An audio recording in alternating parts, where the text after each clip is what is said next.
दोस्तों, आज social media का जमाना है। हर बात इंटरनेट पर अवेलेबल है।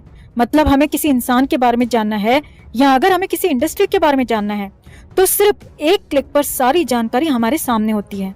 पहले के जमाने में ऐसा नहीं होता था। पहले फेमस लोगों के बारे में जानने के लिए हमें मैगजीन्स, अखबार और साप्ताहिक पत्रिकाओं पर ही निर्भर रहना पड़ता था। इनमें जितनी जानकारी हमें दी जाती थी हमें उतना ही पता चलता था, उससे ज्यादा हमें कुछ भी कभी पता चल ही नहीं पाया। यही वजह है कि पुराने दौर में फिल्मी कलाकारों की इमेज एक हीरो और हीरोइन की तरह बनाई गई और वो जो इमेज है वो आज भी बनी हुई है।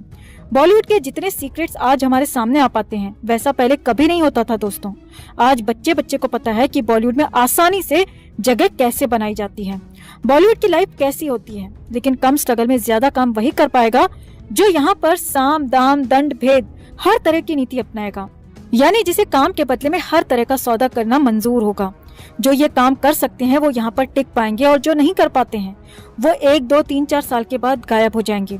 आज हम जिस एक्ट्रेस की कहानी आपके सामने लेकर आए हैं उसे फिल्मों में काम करते हुए बहुत ज्यादा समय नहीं हुआ है, लेकिन वो लगातार बड़ी बड़ी फिल्में कर रही है और अगले 2 साल में उसकी कई बड़ी फिल्में रिलीज होने वाली हैं। ये एक्ट्रेस है मृणाल ठाकुर।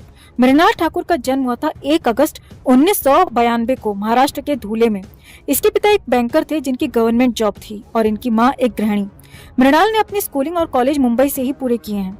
मृणाल को बचपन से ही एक्टिंग का शौक रहा था और अपने इसी शौक को पूरा करने के लिए मृणाल ने 12th क्लास के बाद ऑडिशंस देना शुरू कर दिए, लेकिन उसे मौका नहीं मिल पाया। मृणाल ने मास मीडिया में ग्रेजुएशन तक की पढ़ाई कर रखी है। जिस समय वो कॉलेज फाइनल ईयर में पढ़ाई कर रही थी तभी इसके कॉलेज में एक सेमिनार हुआ जिसमें फिल्म और टीवी जगत से कई बड़े बड़े लोग शामिल हुए गेस्ट के रूप में। वहीं मृणाल की जान पहचान हेमंत देवधर से हुई।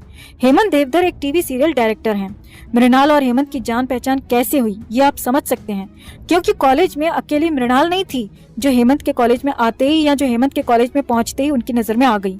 ये सारी चीजें प्लानिंग से होती हैं। खैर, वहाँ पर हेमंत और मृणाल की पहचान होती है जिसका फायदा आगे चलकर मृणाल को होता है। हेमंत उस समय स्टार प्लस के लिए एक टीवी शो करने वाले थे जिसका नाम था मुझसे कुछ कहती हैं ये खामोशियां। इस सीरियल में मृणाल को लीड रोल दिया गया। इसके बाद जी टीवी के शो कुमकुम भाग्य में भी मृणाल को एक अहम रोल दिया गया। मृणाल ने 2016 तक ही ये शो किया और 2016 में अचानक से ये शो छोड़ दिया। साल 2015 में मृणाल ने नच बलिए के 7वें सीजन में अपने बॉयफ्रेंड शरद चंद्र त्रिपाठी के साथ हिस्सा लिया, लेकिन जीतने में कामयाब नहीं हो पाई। इसके बाद इसने कई टीवी सीरियल्स में छोटे छोटे रोल किए, लेकिन बहुत पहचान नहीं बना पाई। मृणाल और हेमंत देवधर का रिश्ता बहुत गहरा हो चुका था और यही कारण था कि उन्होंने मृणाल को बॉलीवुड के कई बड़े बड़े एक्टर्स और फिल्म मेकर से मिलवाया, जिनमें से एक थे विकास कदम। विकास एक राइटर हैं और वो मराठी फिल्मों में काम करते हैं और मराठी फिल्में ही लिखते हैं। विकास उस समय विट्टी दांडू नाम से एक फिल्म लिख रहे थे जो कि एक मराठी फिल्म थी और जिसे प्रोड्यूस कर रहे थे अजय देवगन। हेमंत ने मृणाल को विकास से मिलवाया और विकास ने मृणाल के सीक्रेट टैलेंट को भांपते हुए उसे मिलवाया अजय देवगन से। अजय और मृणाल की मीटिंग फिक्स होती है और विट्टी दांडू नामक जो फिल्म थी मराठी में वो मृणाल को मिल जाती है। 2015 में मृणाल ने एक और मराठी फिल्म में काम किया। 2016 के बाद में मृणाल को टीवी पर भी काम मिलना पूरी तरह से बंद हो गया और इसका सबसे बड़ा कारण ये था कि उसके द्वारा किए गए 6-7 जो टीवी शोज थे उनमें उसे बहुत ज्यादा सफलता नहीं मिल पाई थी, बहुत ज्यादा पहचान उसकी नहीं बन पाई थी। इसी समय मृणाल ने हिंदी फिल्मों के लिए ऑडिशंस देने शुरू कर दिए। मृणाल के बॉयफ्रेंड शरद चंद्र त्रिपाठी ने मृणाल को हिंदी फिल्मों में काम करने से मना किया। उसने सलाह दी कि हिंदी फिल्मों में काम ना करे, क्योंकि शरद बॉलीवुड की सच्चाई को अच्छे से जानता था कि बॉलीवुड में किस तरह से काम मिलता है। शरद और मृणाल का रिश्ता 4 साल पुराना था और दोनों की जो बॉन्डिंग थी वो काफी ज्यादा अच्छी मानी जाती थी। जिस समय मृणाल टीवी सीरियल्स में पैर जमाने की कोशिश कर रही थी, यानी टीवी जगत में नई नई आई थी एक्टिंग में, उस समय शरद ने मृणाल को काफी ज्यादा सपोर्ट किया था। खुद मृणाल ने एक इंटरव्यू में कहा था कि उसके लॉन्ग टाइम बॉयफ्रेंड ने उसके स्ट्रगल के दिनों में काफी ज्यादा सपोर्ट किया और उसे काम दिलाने में काफी ज्यादा मदद की। वो हर कदम पर उसके साथ खड़ा रहा। मृणाल अब बॉलीवुड में काम करना चाहती थी, इसके लिए वो अपने आप को पूरी तरह से तैयार कर चुकी थी। मृणाल को एक अमेरिकन हिंदी फिल्म में लीड रोल करने का मौका मिला। ये फिल्म थी लव सोनिया। लव सोनिया साल 2018 में रिलीज हुई थी, लेकिन इसकी जो शूटिंग थी वो 2012 से ही चल रही थी। इस फिल्म को रिलीज होने में पूरे 6 साल का लंबा समय लगा, लेकिन इस फिल्म का फायदा मृणाल को नहीं मिल पाया क्योंकि फिल्म पूरी तरह से फ्लॉप हो गई थी। शरद चंद्र मृणाल को बॉलीवुड में काम करने को मना करता रहा, जिससे इन दोनों का लड़ाई झगड़ा बहुत ज्यादा होने लगा, लेकिन मृणाल उसकी बात मानने को तैयार नहीं थी और फाइनली उसने अपने बॉयफ्रेंड से ब्रेकअप कर लिया।